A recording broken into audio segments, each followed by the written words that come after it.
The aroma of fresh pastries filled the small bakery, sweet traditions of Hockroft from early morning.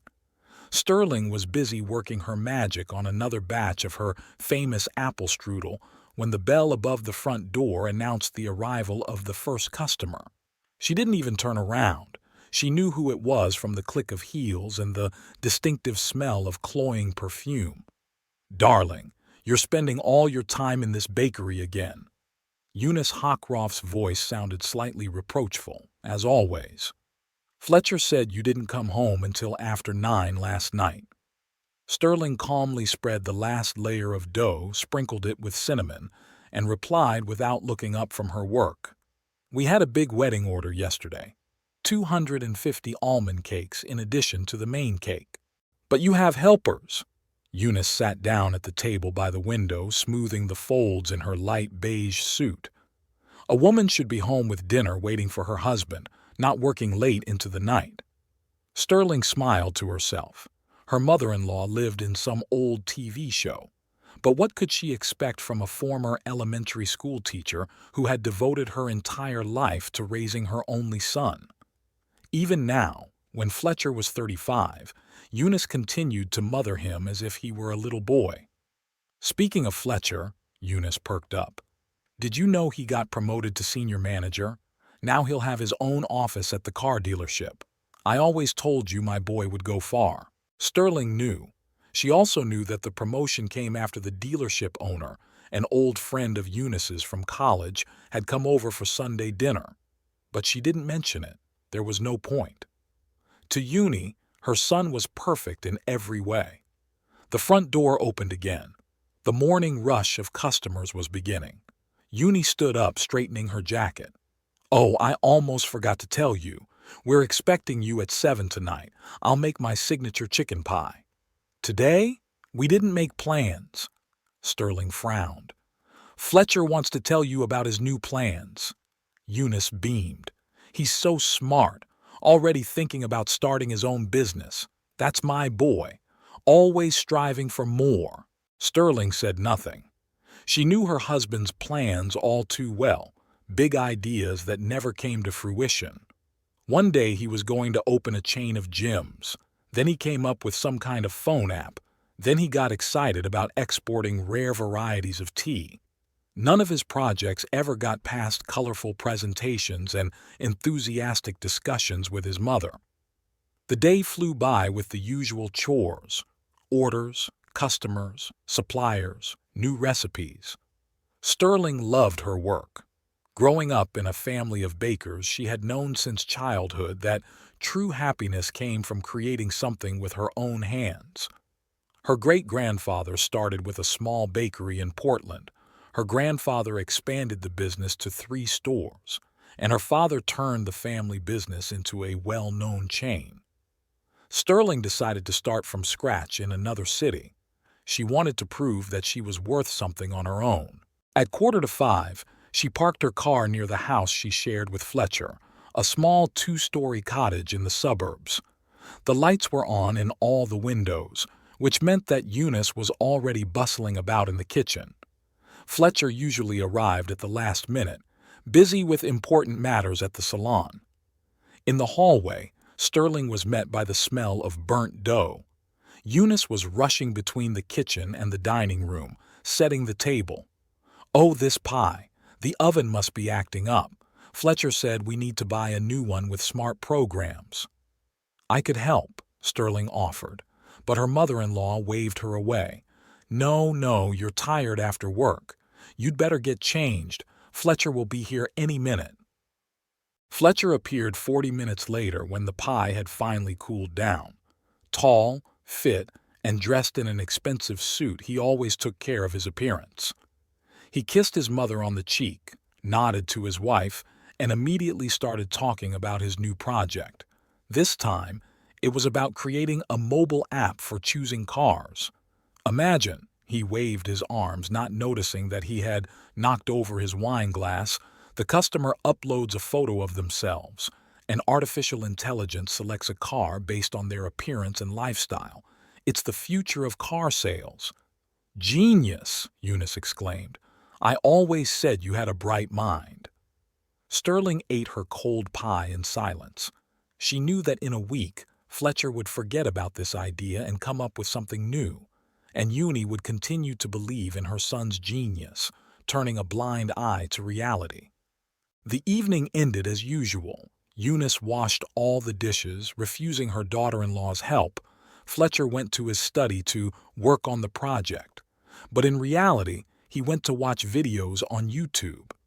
Sterling went up to her bedroom thinking about tomorrow's orders and a new lemon cake recipe she wanted to try. Her bakery, small as it was her world, where everything was real, no fantasies or illusions. The premium motors car dealership was bustling with holiday excitement. The presentation of a new line of cars had attracted many potential buyers and curious onlookers. Sterling didn't want to go, but Uni insisted, saying it was an important event in her son's career. Fletcher organized the whole presentation himself, her mother-in-law repeated enthusiastically on the phone. He even ordered some special champagne. The special champagne turned out to be ordinary sparkling wine from the nearest supermarket, but Sterling kept quiet, noticing the satisfied smile of her husband, who was directing the waiters with the air of a CEO of an international corporation. In reality, the event had been organized by a distribution company that had sent its own people, but Fletcher had already told his mother how he had increased sales by 40% thanks to his unique approach to marketing. Guests bustled between the polished cars, looking at the interiors and asking questions of the consultants. Eunice walked proudly beside her son, constantly adjusting her new sky blue suit, which she thought made her look like a real businesswoman. Sterling stood slightly apart, watching the crowd and thinking about not forgetting to order a new batch of almond flour tomorrow. Dakota Prescott appeared closer to the middle of the evening, a tall brunette in a strict black dress and shoes with dizzying heels. She moved through the hall with the confidence of someone who knows exactly what she wants from life. Sterling automatically noticed the unnaturalness of this confidence, too ostentatious, as if rehearsed in front of a mirror. "Oh, Miss Prescott," Fletcher instantly appeared next to the striking brunette. "I'm glad you could join us. Allow me to introduce you to my mother, Eunice Hockroft." Dakota smiled sweetly, shaking Eunice's hand. "I've heard so much about you. Fletcher spoke so warmly about his family when we were discussing investment opportunities." "Investment opportunities?" Eunice beamed at hearing her son's favorite words. "Oh, yes." Dakota casually took a glass of champagne from a passing waiter. "You know, it's such an amazing time for startups right now, especially in technology.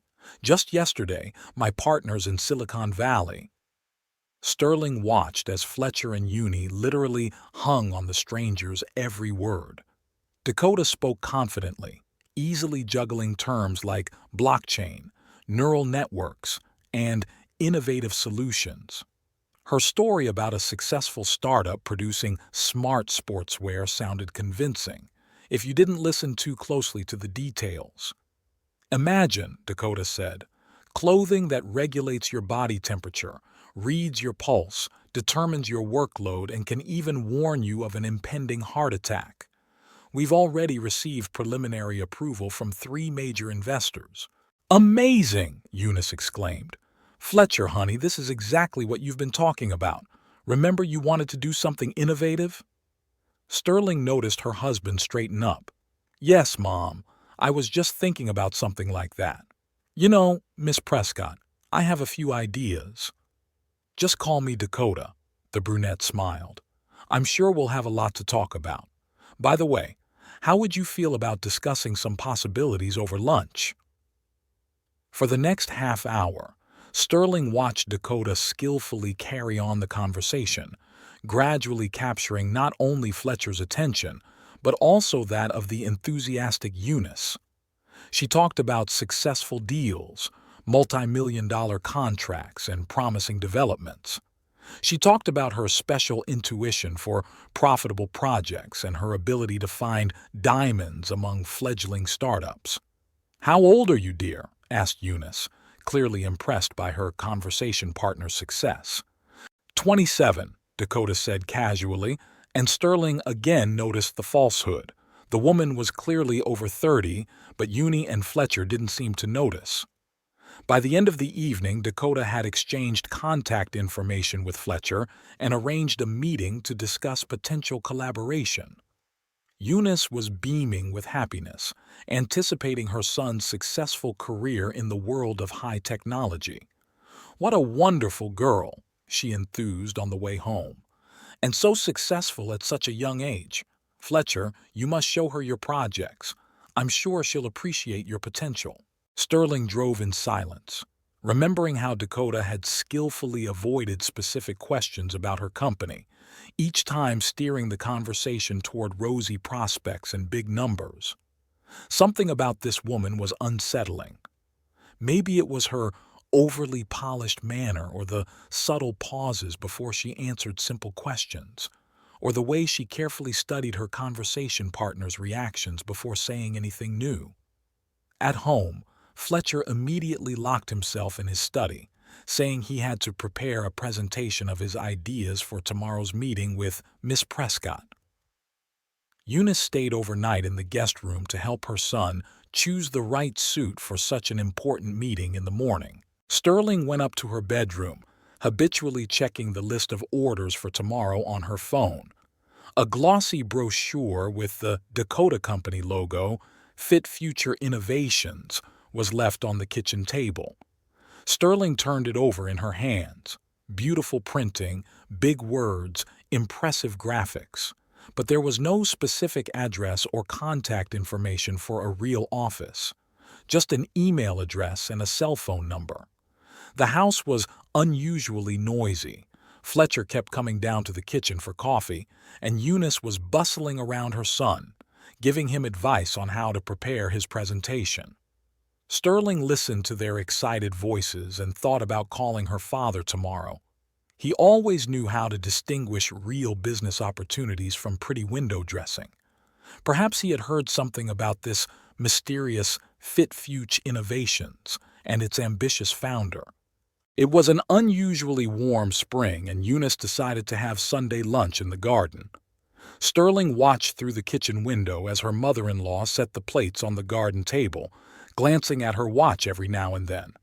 Dakota was supposed to arrive at 2, and Eunice was as nervous as if she were expecting a visit from royalty. Over the past 3 weeks, Miss Prescott had become a frequent guest at their house. After that presentation at the car dealership, she had been meeting regularly with Fletcher to discuss promising projects, and at some point she had started showing up at family dinners. Sterling noticed how skillfully Dakota played on everyone's weaknesses, flattering Fletcher, admiring Eunice's business acumen, and even trying to win Sterling's favor by asking her about her baking secrets. "Mom, have you seen my blue tie?"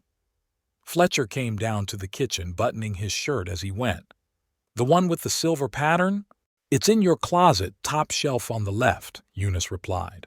"Dakota said blue is the color of success in business. Isn't she clever?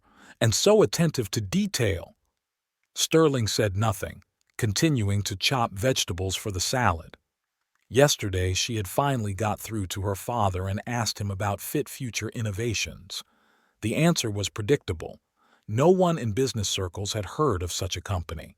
Attempts to find information on the internet were also fruitless. Just a nice-looking website with vague wording and photos of smiling people in sportswear. Dakota arrived at 2 o'clock sharp, as always impeccably dressed and confident. This time she brought her laptop with her to show the preliminary calculations for the project. "Eunice, you've outdone yourself," she exclaimed admiringly, looking at the set table. "Now I understand where Fletcher gets his talent. By the way, his idea of integrating blockchain into the production quality control system is brilliant." Eunice beamed, although Sterling was sure her mother-in-law had no idea what blockchain was. Then again, neither did Fletcher, probably. "I was just telling my friend Marjorie yesterday," Eunice chirped, laying out the napkins, "that my son has always been special. Even in school, his teachers said he had an extraordinary mind. Oh, I have no doubt about that, Dakota said, elegantly lowering herself onto a garden chair. You know, I've met many entrepreneurs, but few have such strategic thinking as Fletcher. Over lunch, Dakota talked about the latest trends in technology, skillfully weaving compliments about Fletcher's natural business acumen into her story. Eunice listened intently, occasionally glancing at her son with admiration. "Did you know," Dakota suddenly asked Eunice, "that our company has a support program? We believe that the experience of the older generation is invaluable for the development of innovative projects." Eunice leaned forward with interest. "Really? How interesting." "Oh, yes." Dakota opened her laptop. "We offer special investment terms for people with life experience. They usually have the financial resources and wisdom to evaluate truly promising areas." Sterling became alert. She knew very well that Eunice had savings, not huge, but quite substantial. Plus, she had an apartment in the city center that she had inherited from her parents. "For example," Dakota continued, "one of our investors, also a former teacher, invested her savings in the development of an educational module for our smart clothing. 6 months later, her investment tripled." "Tripled?" Uni's eyes lit up. "That's amazing." Sterling put down her fork. "Can we see the company's official documents, financial statements, licenses?" "Of course." Dakota smiled that same rehearsed smile. "I'll send you all the materials. It's just that there's a lot of confidential information right now, you understand. Our competitors are always on the lookout." "Sterling, stop being so suspicious," Fletcher interjected. "Dakota is a professional. She already showed me the preliminary calculations." "And what's the return on investment?" Sterling persisted. "Well, there's a complicated calculation system." Fletcher hesitated. "Taking into account all factors and growth prospects. 300 to 500% per annum," Dakota said confidently, "depending on the investment package. By the way, Eunice, I wanted to discuss an interesting opportunity with you." In the evening, when Dakota had left and Eunice was washing the dishes, Sterling tried to talk to her husband. "Fletcher, 300% a year is unrealistic. You do realize that kind of return doesn't exist, right?" "You're just jealous," her husband snapped. "You sit in your bakery and don't see the opportunities that are opening up in the modern world. Dakota is a visionary. She sees potential where others see only risks." "But did you even check the company's information? Looked for reviews, checked the registration details?" "You know what?" Fletcher said irritably, adjusting his tie. "Stick to your buns and stay out of serious business. I know what I'm doing." From the kitchen came the clatter of dishes and the voice of Eunice humming an old song. She was clearly excited by the prospects Dakota had painted. Sterling sighed. It was useless to argue. Neither her mother-in-law nor her husband wanted to notice the obvious inconsistencies in the beautiful fairy tale about miracle technologies and fabulous profits. The next day, a longtime customer, Agatha Ramsey, who worked for the city administration, came into the bakery. Between customers, Sterling asked her about Fit Future Innovations. Agatha frowned. "Never heard of it. What kind of company is it?" "They're developing some kind of smart clothing." Sterling handed her the glossy brochure Dakota had left behind.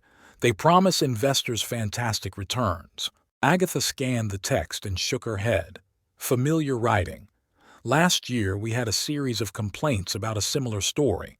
Only there it was about revolutionary water purifiers. Also beautiful brochures, big promises. And then the organizers disappeared with the investors' money." Family dinners on Thursdays were a tradition started by Eunice in the first year of Fletcher and Sterling's marriage. Usually, her mother-in-law cooked her signature dishes, although it was a stretch to call it cooking. Semi-prepared meals reheated in the microwave and salads from a bag. But today, Eunice had outdone herself. She ordered dinner from a trendy restaurant and even bought a new tablecloth. Sterling set the table, listening with half an ear to her mother-in-law checking the temperature in the wine cooler for the 10th time. Dakota said that white wine should be served at 8 degrees, not warmer than that. Eunice was fussing more than usual, glancing at the clock every few minutes. Dakota had practically become part of the family lately, at least in Eunice's eyes. They talked on the phone several times a day, went shopping together, and Miss Prescott even helped her mother-in-law choose a new wardrobe, more befitting the status of the mother of a successful businessman. The doorbell rang at exactly 7 o'clock. Dakota was punctual as always. This time she came with a huge bouquet of white lilies, Eunice's favorite flowers, which she had mentioned only once, but Dakota, of course, remembered. "Eunice, you look gorgeous." Dakota admired her mother-in-law's new suit. "That shade of emerald really suits your eyes, and it smells wonderful. Is that Chef Anderson's signature sauce?" Eunice beamed. She had indeed ordered dinner from Anderson's restaurant, which Dakota had mentioned in passing. Sterling noted to herself how skillfully Miss Prescott created the illusion of a special connection with people, remembering small details, noting their preferences, making them feel special. Fletcher came down from the upper floor smelling of new cologne. "Oh, Dakota," he beamed. "It seems we're on the same wavelength. I was just about to discuss our plans over dinner." "Plans?" Sterling looked questioningly at her husband, but he only smiled mysteriously. At dinner, the conversation revolved, as usual, around the amazing prospects for fit future innovations. Dakota talked about the upcoming international launch, negotiations with major investors, and how their stock was about to skyrocket. "By the way," Dakota said, dabbing her lips with a napkin, "I just got preliminary approval from the board of directors.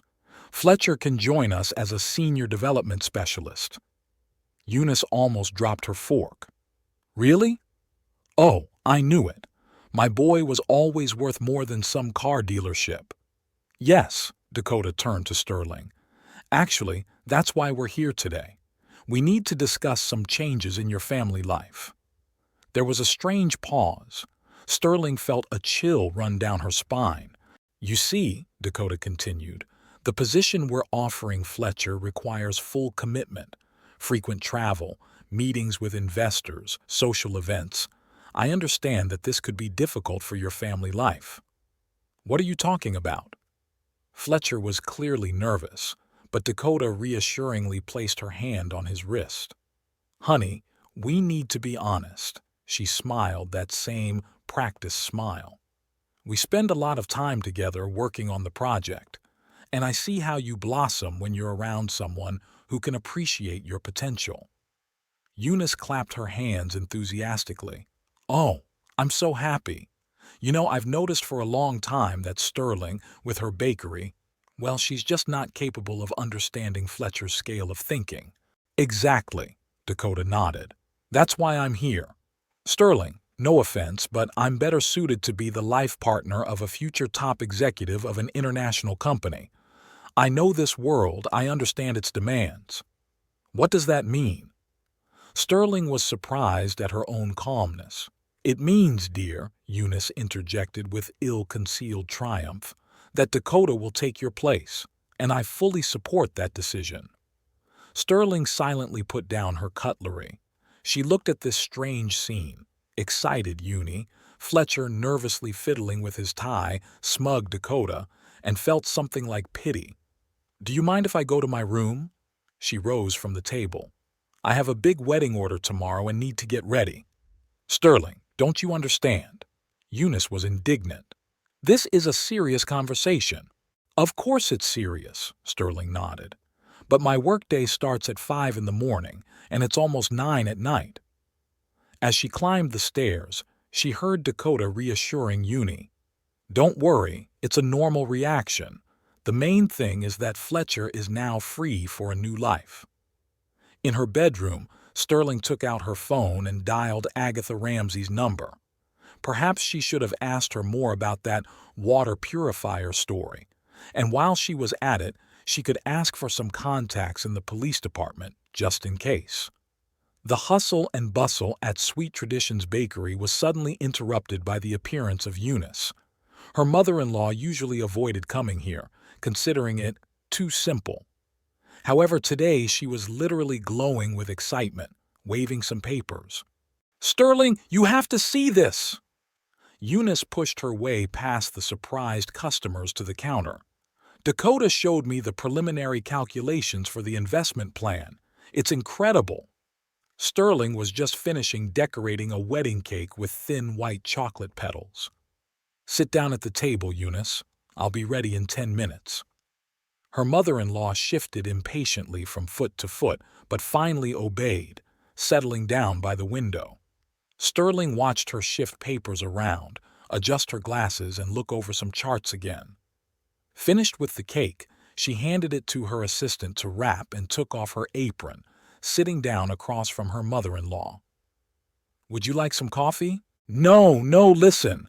Eunice pushed a glossy folder with the Fit Future Innovations logo toward her. "Dakota says now is the best time to get involved in the project. They're launching a new line of sportswear with nanotechnology, and the company's stock, shares?" Sterling raised an eyebrow. "I thought it was a private company." "Oh, you don't understand modern business," Eunice dismissed her. "Dakota explained that they're preparing to go public, a pre-IPO offering or something like that. Never mind. The main thing is that she offered me a place among the privileged investors." Sterling leafed through the folder. Beautiful pictures, impressive graphs, vague wording. Not a single specific financial indicator, but lots of enthusiastic reviews from supposedly successful investors. "And how much do I need to invest?"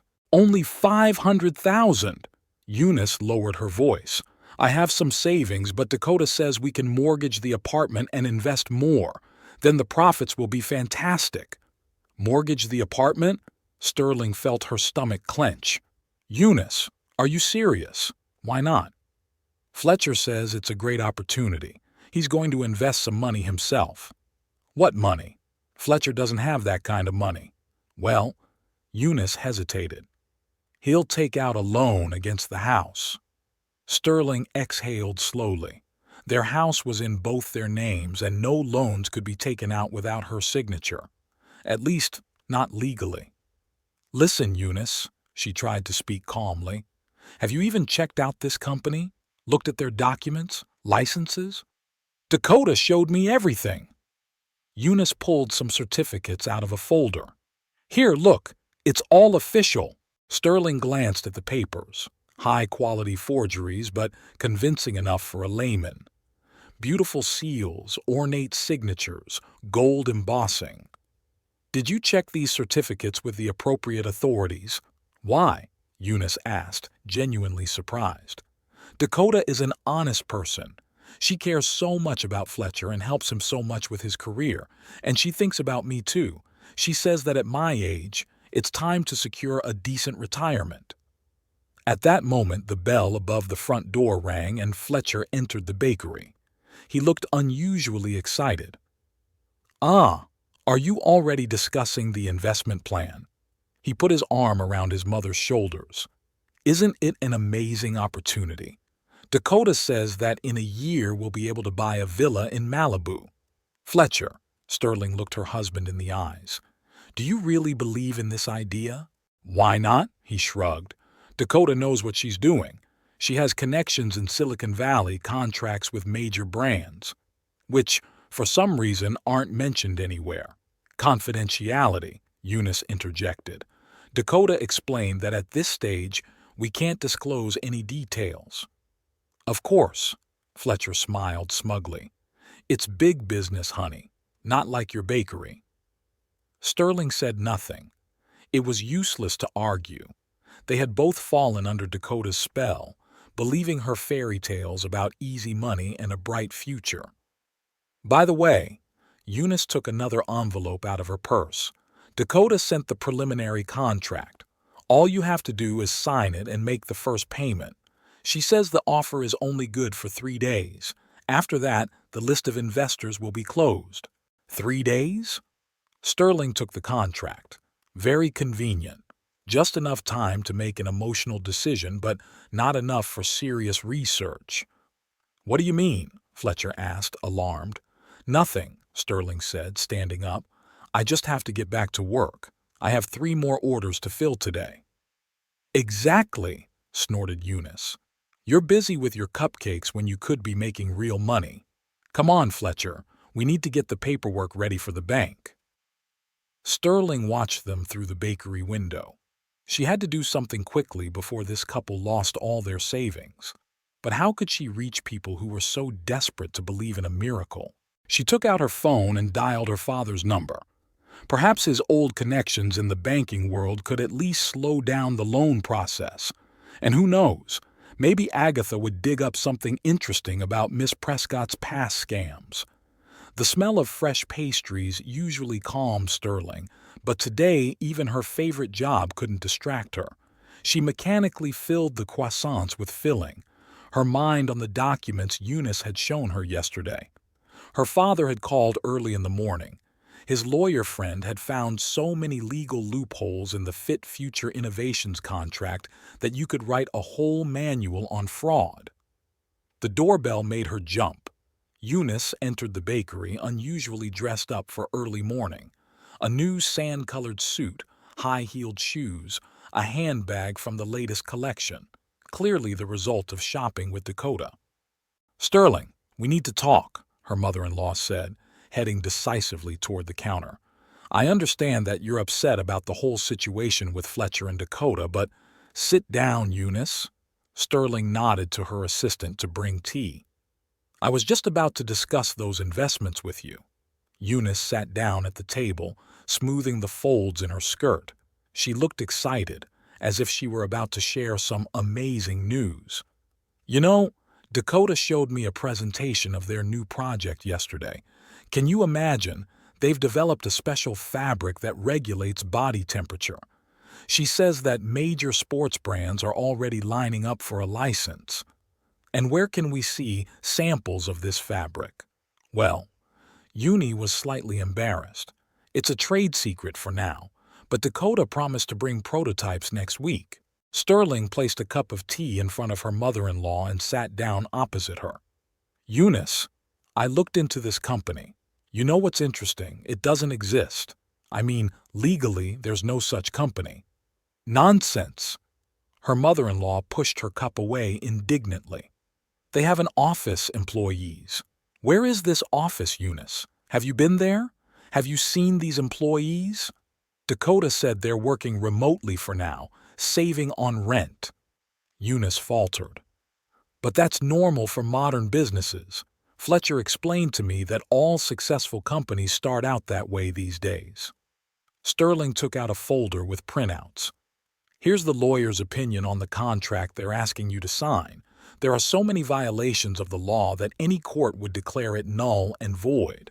But by the time you go to court, your money will be gone." "You're just jealous." Eunice jumped up, knocking over her cup. "Jealous of Dakota because she's young, successful, and can give Fletcher what you can't. And what's that? Prospects, ambition, connections in high society." Eunice blushed. "And what about you? All you know how to do is bake your buns. Yes, you're good at it, but it's so petty. Fletcher deserves better." Sterling calmly wiped up the spilled tea with a napkin. "You know what else is interesting? I showed a photo of Dakota to a friend of mine who works for the city administration. It turns out that 2 years ago, a woman who looked just like her but with a different name ran a scam involving some miracle water filters. She promised investors mountains of gold, collected the money, and disappeared." "Lies." Eunice grabbed her purse. "It's all lies. Dakota warned me that there would be jealous people who would try to discredit the company, but I can see what she's really like." "And what is she like?" She believes in Fletcher. She sees his potential, and she helps me. Can you imagine? Yesterday she showed me how to put together an investment portfolio. She says that at my age, it's time to think about a decent retirement, not live on a single pension. Is that why she's suggesting you mortgage your apartment? It's called asset diversification. Uni proudly lifted her chin. Dakota explained it all. Real estate should work, not just sit there as dead weight. Sterling rubbed her nose wearily. How could she explain to someone that they were being blatantly taken advantage of when they didn't want to see it? Eunice, please don't sign anything for at least a week. Let's check out this company, go to their office. You know what? Her mother-in-law headed resolutely for the door. Stick to your bakery and stay out of serious business. I thought you'd be happy for us, that you'd support us. But you're just jealous of other people's success. The doorbell rang angrily.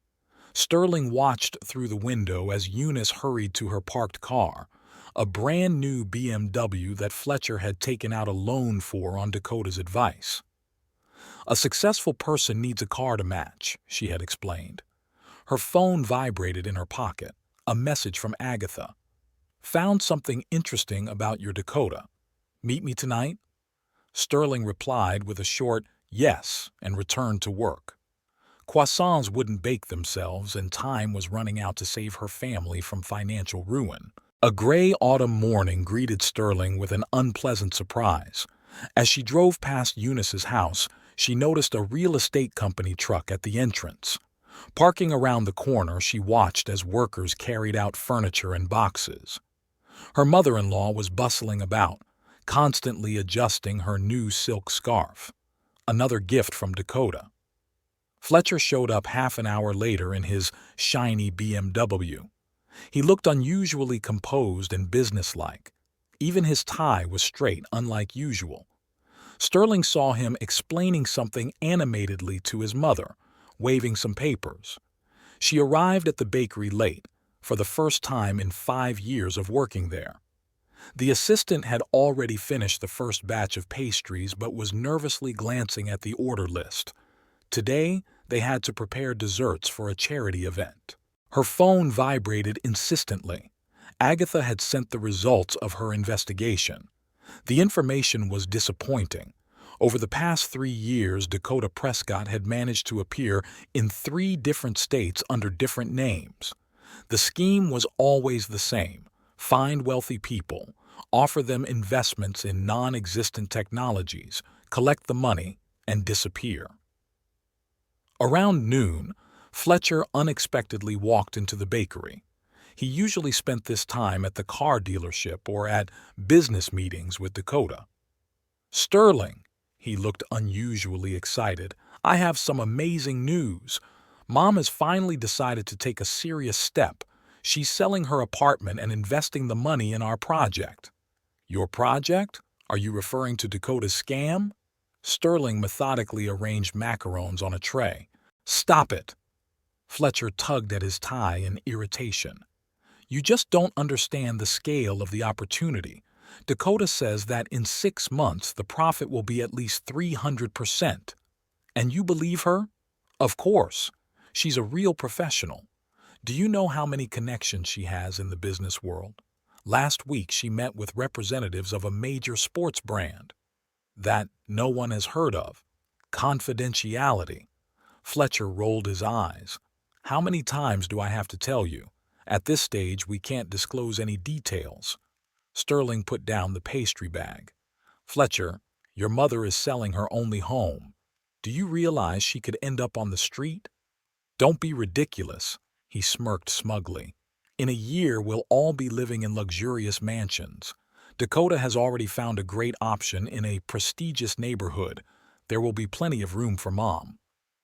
At that moment, the bell rang, and Eunice herself entered the bakery, beaming like a polished penny. Dakota glided in behind her like a shadow, dressed in an elegant white suit. Darling, Eunice was literally glowing with happiness. I decided to stop by to tell you some wonderful news. We just got back from the bank. All the papers are signed and the money has already been transferred to the company account. Dakota smiled indulgently. Eunice made a very wise decision. At her age, it's time to think about serious investments, not cling to old real estate. And where will you live now? Sterling looked intently at her mother-in-law. Oh, don't worry about that, Fletcher interjected. Mom will stay with us until we get the first dividends. Dakota says it will happen in a month. Exactly, Dakota put her hand on Eunice's shoulder, and then we'll find something really nice. By the way, Eunice, don't forget, we have an appointment with the interior designer tomorrow. We'll be discussing the design of your future living room. Sterling watched the scene in silence, feeling her insides tighten with helpless rage. Her mother-in-law, not the dumbest woman in the world, was turning into a puppet in the hands of a professional con artist right before her eyes. By the way, Dakota took some documents out of her purse. Since we're all here, maybe we should discuss your participation in the project, Sterling. You do have a share in the house, after all. Don't bother, Sterling returned to her macaroons. I have more important things to do. See, I told you, Dakota, she's incapable of thinking big. All she cares about is her cupcakes. When they finally left, Sterling took out her phone and dialed her father's number. She had to do something quickly before it was too late. Although, looking at Eunice's happy face, she suspected she was already too late. Her phone vibrated in her pocket, a message from Agatha. New information, urgent. Meet me in an hour? Sterling replied with a short yes and began to take off her apron. It was time to act before this scam destroyed her family for good. The morning began with a frantic call from Eunice. Sterling was just taking the first batch of croissants out of the oven when the phone rang with a shrill trill. She's not answering. Her mother-in-law's voice was rising to a shriek. I've been calling her since 5 in the morning, but her phone is off. Sterling, what should I do? Who's not answering, Eunice? Dakota! We were supposed to have an important meeting with investors today. She promised to show them the first samples of the smart clothing. And now, Sterling listened silently to her mother-in-law's lamentations, methodically placing the pastries on cooling racks. She had been waiting for this moment. After her conversation with Agatha, it had become clear that the denouement was near. Dakota always disappeared in the same way. First, she collected a large sum of money, then she scheduled an important meeting and disappeared into thin air. A disheveled Fletcher burst into the bakery, his suit rumpled, his tie askew, his eyes red from lack of sleep. You have to help me. He grabbed his wife by the arm, nearly knocking over a tray of croissants. We need to change some documents urgently. What documents? You see, Fletcher nervously fiddled with his tie. I signed something, on behalf of my mother. Dakota said it would make the deal easier. Sterling slowly pulled her hand away. You forged your mother's signature on the documents? Don't look at me like that, her husband snapped. It was Dakota's idea. She said that sometimes in business you have to act fast and not get bogged down in formalities. There was a crash behind the counter. The assistant had heard their conversation and dropped the tray in surprise. Fletcher flinched and lowered his voice. Listen, it's not that bad. Just help me redo the paperwork before my mom calls the police. Why would she call the police? Well, he hesitated. The thing is, I didn't just sign the papers to sell the apartment. There was also a loan agreement secured by my mother's savings. Eunice burst into the bakery, disheveled with mascara smeared around her eyes. Fletcher, the bank called. Why are they talking about some loan? I didn't sign anything. Sterling watched silently as the color drained from her husband's face. He backed toward the door, muttering something about temporary difficulties and a minor misunderstanding. The office is empty. Eunice collapsed into the nearest chair. I went to the address she gave in the documents. It's just an empty room. There's not even a sign. Of course it's empty. Sterling began to make chamomile tea. Your mother-in-law looked like she was about to faint. She rented that office for a month, just for meetings with clients. How do you know? From Agatha. She found witnesses to Dakota's previous scams. She always works the same way. rents a fancy office, shows it to potential victims, and as soon as she gets the money, she disappears. Fletcher paced nervously around the small bakery. We have to do something. Maybe hire a private investigator, or contact the police in another state.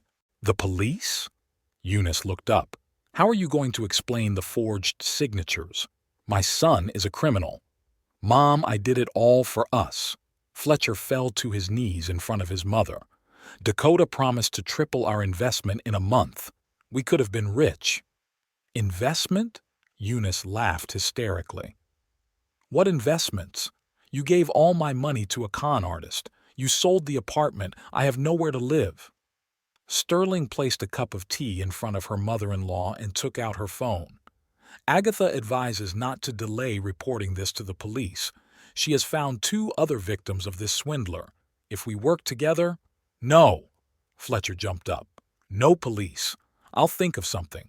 Maybe take out another loan? Or sell the car? The car? Sterling smirked. You mean the BMW you're leasing? Or my share of the house you were going to mortgage? Eunice sobbed and buried her face in her hands. Fletcher paced around the bakery, grabbing the phone and checking his email, as if hoping that Dakota would suddenly show up and it would all turn out to be a misunderstanding. The bell rang, the first customers. Sterling returned to her work, listening with one ear to her husband trying to call the real estate agent who had handled the sale of the apartment. She knew it was useless. Agatha had already figured out that the real estate agent was also part of the scheme, just as much of a front as Miss Prescott herself. What now? Muttered Eunice, staring blankly into space. Sterling said nothing. She knew all too well what would happen next. A report to the police, a long investigation, court, and most importantly, the realization that sooner or later comes to everyone who believes in the fairy tale of easy money. The house of Sterling and Fletcher now smelled constantly of valerian. Eunice, who had moved into the guest room, was swallowing handfuls of tranquilizers. Her belongings, hastily packed into cardboard boxes, were piled up in the garage, and the antique dinner service that her mother-in-law had once inherited from her mother remained standing in the hallway, its gilding glinting out of place in the dim light of the energy-saving lamps. Fletcher came home less and less often.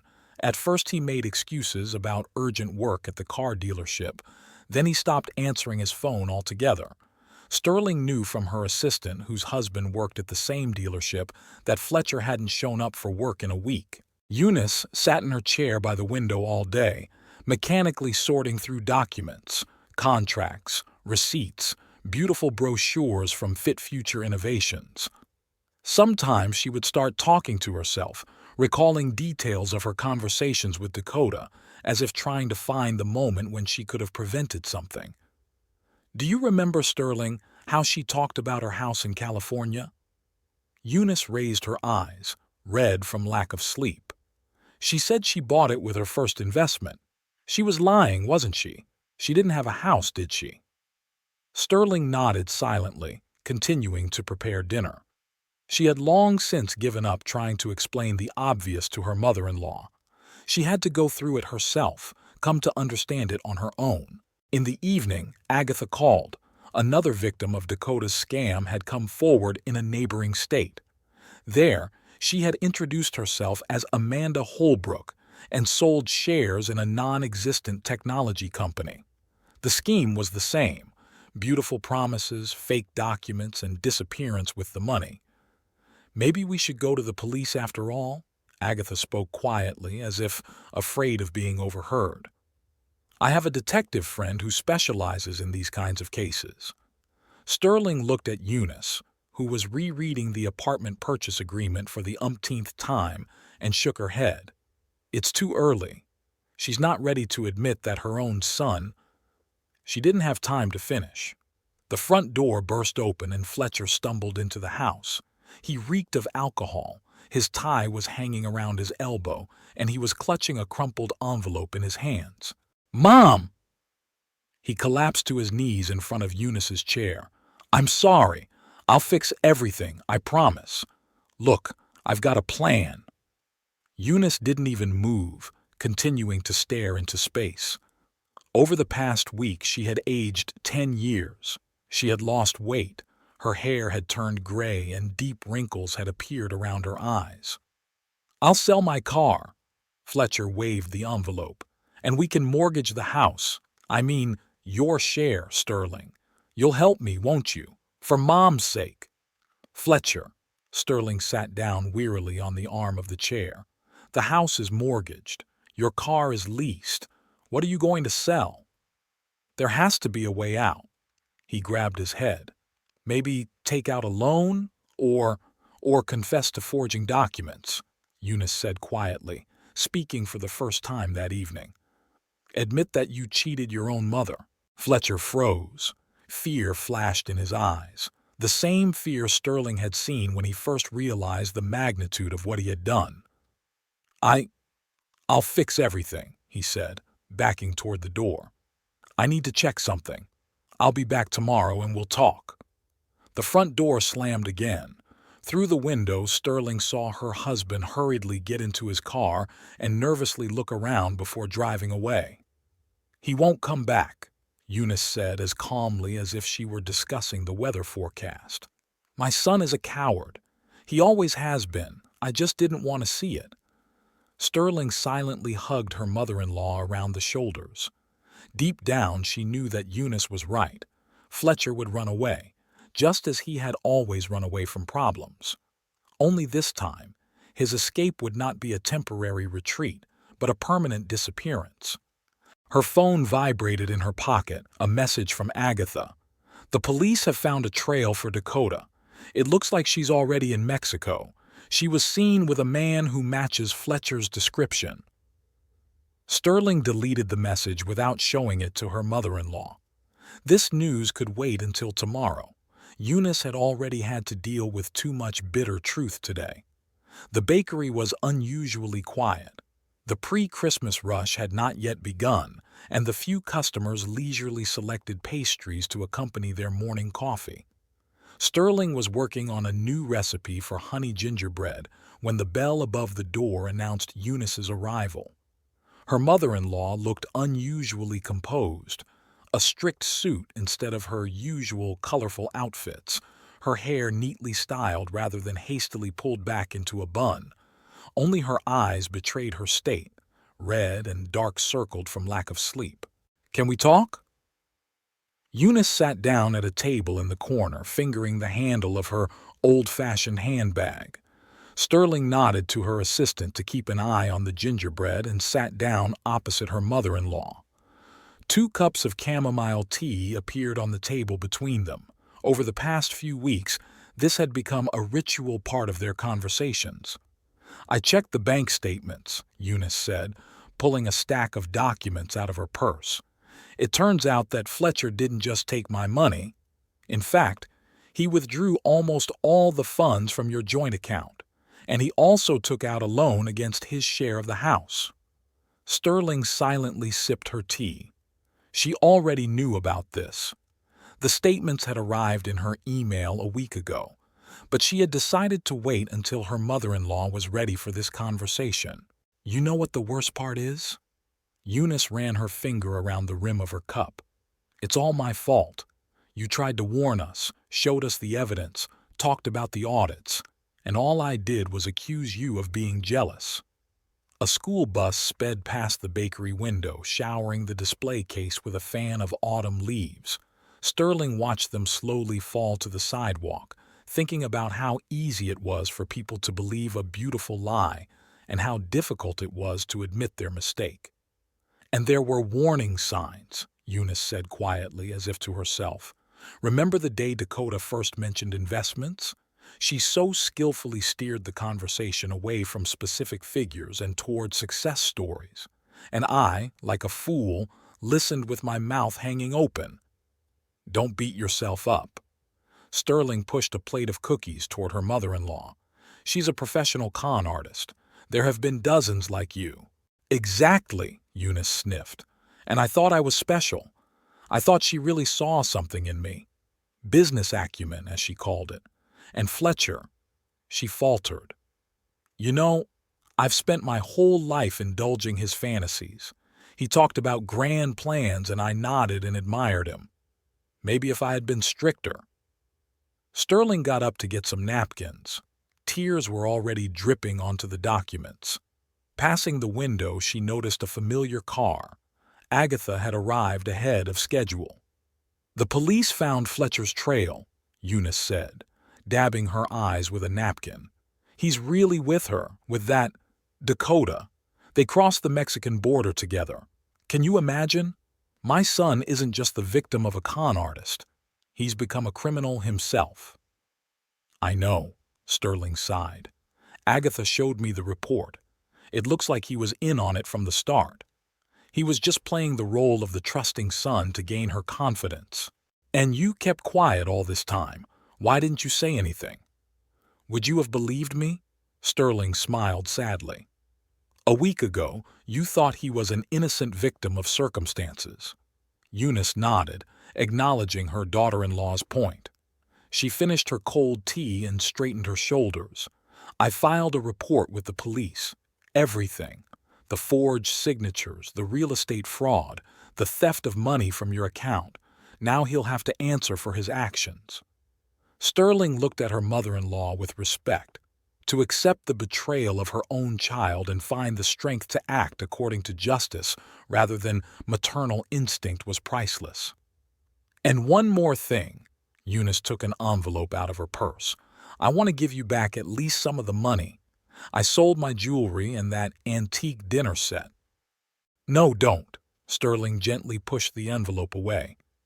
You'd better use the money to rent an apartment. We'll figure out what to do with the house somehow. Agatha entered the bakery carrying a folder with new documents. It was time to get down to business. Find out the details of the scam, look for other victims, prepare materials for the trial. But the most important thing had already happened. Eunice had finally opened her eyes and found the strength to admit the bitter truth. The police station smelled of coffee and paper. Sterling glanced furtively at Uni, who was holding up well, although she had visibly deteriorated over the past week. Her gray hair was no longer hidden by expensive dye, and she had had to give up the elegant wardrobe Dakota had put together for her. Too many painful memories. Detective Morrison, a middle-aged man with a piercing gaze, methodically laid out the documents in front of him. Agatha had recommended him for a reason. In his 20 years of service, he had solved dozens of similar cases. So you're saying she introduced herself as Dakota Prescott? Morrison tapped his pencil on the table. And she had these documents with her from the beginning. Eunice nodded, taking the familiar glossy brochures from her bag. Sterling remembered how her mother-in-law had been showing them off to all her friends, touting her son's promising project. Interesting, the detective said, pulling his laptop closer. Take a look at this. A photo appeared on the screen. The same woman, but with red hair and wearing a business suit, posing in front of the sign of some pharmaceutical company. Veronica Stiles. Morrison turned the screen toward them. 2 years ago, she pulled off a scam in Boston. She convinced a group of doctors to invest in the development of a revolutionary cancer drug. The total loss is about $2 million. Eunice paled as she recognized the familiar features under the different makeup. Sterling squeezed her hand. Her mother-in-law was visibly shaking. And here's another interesting photo. The detective opened another file. A brunette, a businesswoman, founder of a startup producing environmentally friendly energy. Amanda Holbrook, Seattle, a year ago. She took $1.5 million from investors and disappeared. But how? Eunice faltered. How does she find new victims every time? It's a scheme that's been perfected over the years. Morrison leaned back in his chair. She finds wealthy people, often through their children or close relatives. She gains their trust and studies their weaknesses. She always offers to invest in something trendy, eco-technology, innovative medicine, smart devices. Sterling remembered how Dakota had cleverly adapted to Fletcher's interests and skillfully played on Eunice's ambitions. A professional in her dark business, no doubt about it. And Fletcher, Eunice asked quietly, was he really in on it with her from the beginning? The detective paused, as if searching for the right words. Judging by the bank statements, he made the first transfer to her shell company a month before he introduced her to you. It was a small amount, probably a deposit for her participation in the scam. Eunice closed her eyes. Sterling knew that for a mother, there was nothing worse than realizing that her own child had betrayed her. She's not working alone, Morrison continued. She has accomplices in every city, real estate agents, lawyers, bank employees. She usually recruits them the same way she recruited your son, by promising them a share of the profits and playing on their greed and vanity. New photographs were laid out on the table, Dakota in different outfits with different men. In one photo, she was blonde in a designer dress. In another, she was a strict brunette in a business suit. Interpol has been looking for her for several years, the detective said, opening a thick folder of documents. The trail stretches across Europe, then Australia, and now it's reached us. But no one knows her real name yet. Eunice slowly leafed through the photos, as if trying to figure out which of these women was real. Sterling knew they were all as fake as the success story they had so easily believed. What now? Eunice looked up at the detective. We're combining this case with other episodes. We already have information about her appearance in Mexico. It looks like she's planning a new scam. But now we have an important advantage. Your son. He knows her methods, her contacts, maybe even her real name. If they find him, Sterling added quietly. They will, Morrison smiled. People like him don't last long on the run. Sooner or later he'll make a mistake, withdraw money from his card, call someone he knows, try to contact his mother. Eunice shuddered. Sterling knew that her mother-in-law still kept her phone on, hoping for a call from her son. A mother's heart cannot help but hope, even when her mind already understands everything. Fill out these forms, the detective said, pushing a stack of papers toward them. We need all the details, dates of meetings, amounts transferred, copies of documents. The more information we have, the faster we'll find him. Leaving the station, they walked silently to the car. Uni held the folder with the documents tightly to her chest, now no longer glossy brochures from Fit Future Innovations, but police reports and statements. The gray winter morning began with a call from Detective Morrison. Sterling was just finishing decorating gingerbread cookies for the Christmas display when the phone rang with a familiar melody. We found her. The detective's voice sounded tired, as if he hadn't slept all night. Or rather, we found a lead. She's in Bangkok, opening some kind of wellness center with innovative rejuvenation techniques. Sterling glanced over at Eunice, who had been coming to the bakery a lot lately, just to sit, be quiet, and watch her daughter-in-law's steady work. Her mother-in-law was dozing in her favorite armchair by the window, covered with a blanket. And the money, is there any chance of getting it back? The detective paused. To be honest, almost none. She managed to transfer everything through shell companies in several offshore zones. We traced the chain to Singapore, but then the trail goes cold. The first customer entered the bakery, Mrs. Baker, as always at 7 o'clock sharp for fresh croissants. Sterling pressed the phone against her shoulder as she counted out the pastries. What about Fletcher? She tried to speak quietly so as not to wake Eunice. It's more interesting here. Morrison's voice took on a new tone. It looks like she dumped him. Our colleagues in Mexico found his credit cards in a trash can near a bus station in Cancun. He himself has disappeared, but the trail doesn't lead to Thailand, but somewhere in South America. Sterling remembered how confidently Fletcher had talked about big business and serious prospects. I wonder when he realized that he himself had fallen victim to a more experienced con artist. Unfortunately, that complicates things, the detective continued. Now we'll have to deal with the laws of several countries. The process could take years. Eunice stirred in her chair. Apparently, the sounds of the conversation had woken her up after all. Sterling said goodbye to the detective and began to make tea, a morning ritual they observed every day. Any news? Eunice took the cup with trembling hands. Sterling nodded, seeing no point in hiding the truth. While she recounted her conversation with Morrison, her mother-in-law stared silently out the window, where rare snowflakes were slowly swirling. You know what's really strange? Eunice finally broke the silence. I hardly regret the money. Of course, I'm sorry about the apartment, so many memories. But what hurts the most is the betrayal. Not hers, she's a stranger, a fraud. But Fletcher's. Morning customers began to trickle into the bakery.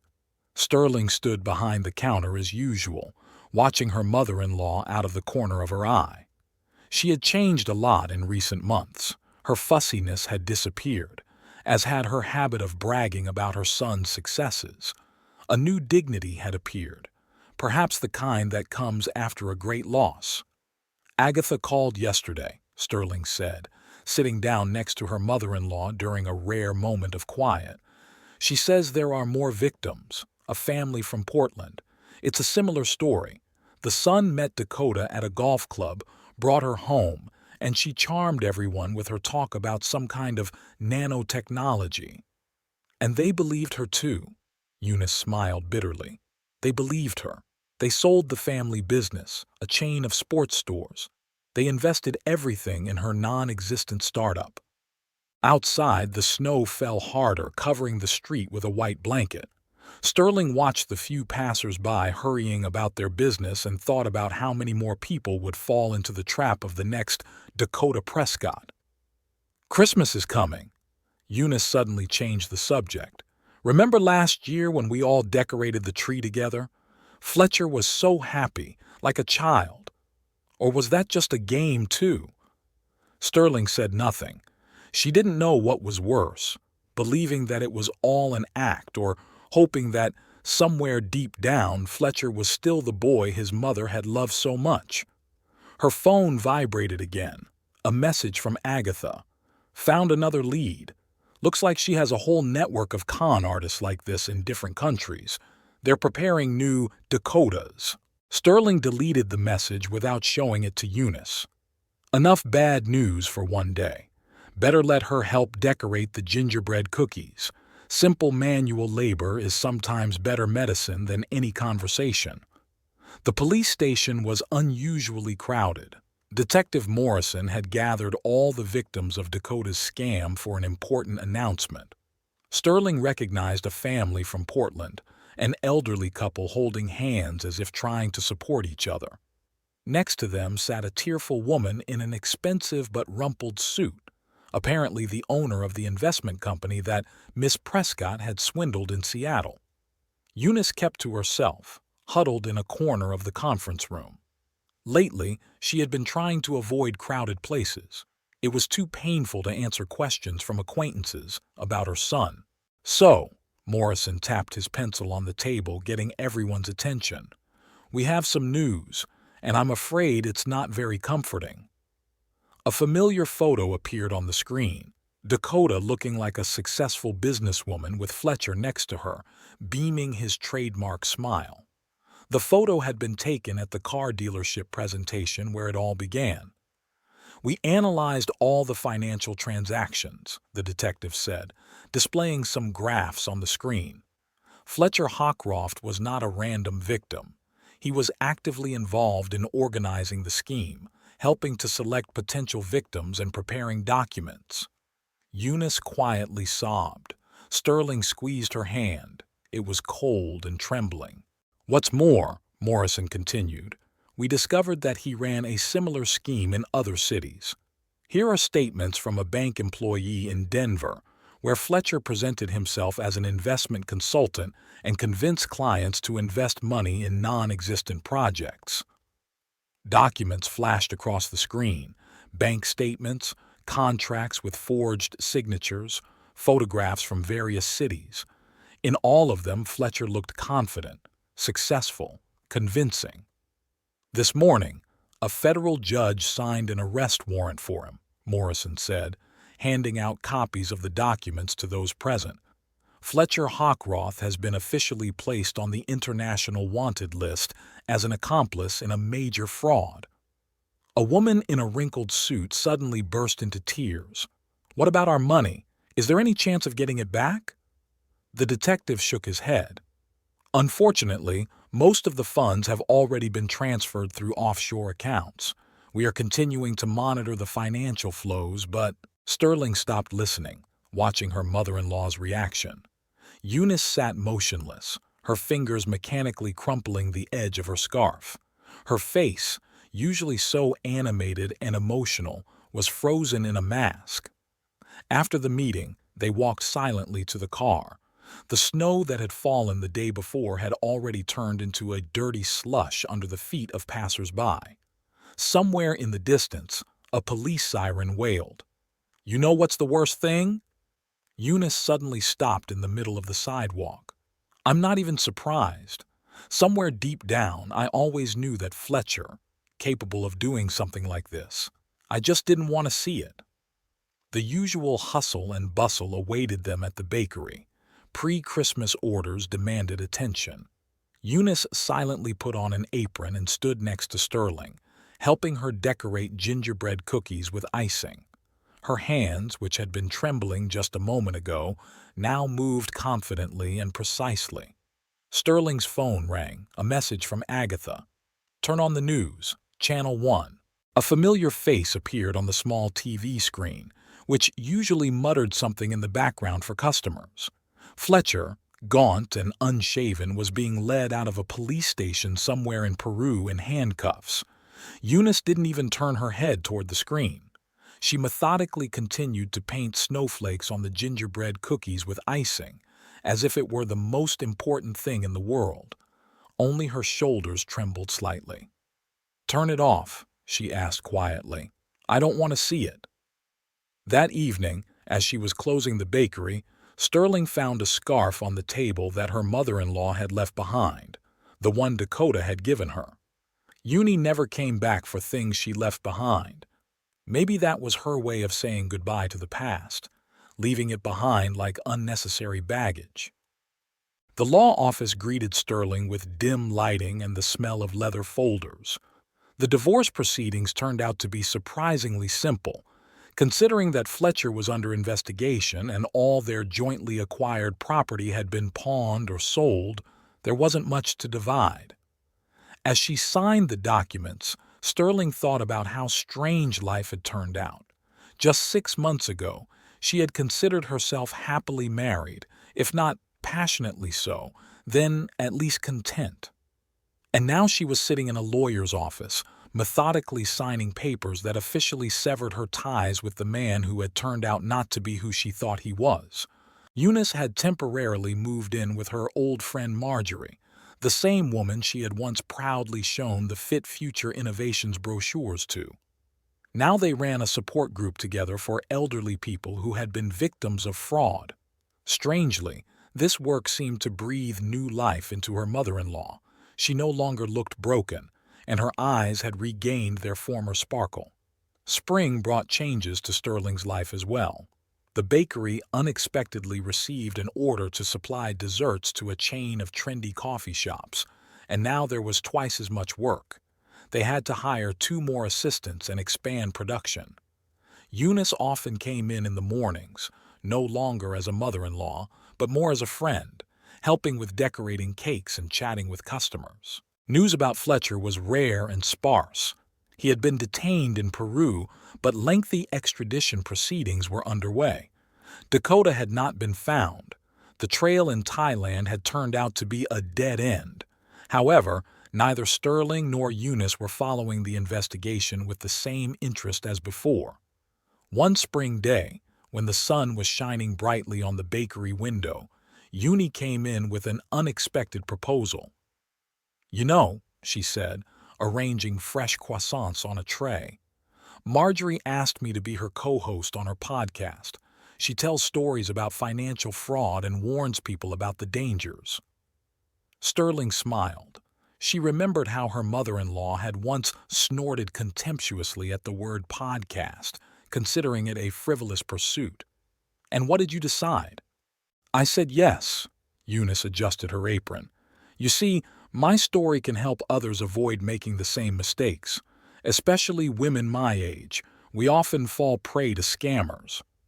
A group of school children ran past the window, waving their bright backpacks. Sterling looked at their carefree faces and thought about how life sometimes teaches unexpected lessons. "And I've also decided to go back to teaching," Eunice continued. "Not at a school, of course. I'm too old for that.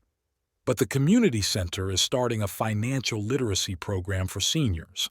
Can you believe they asked me to teach the class?"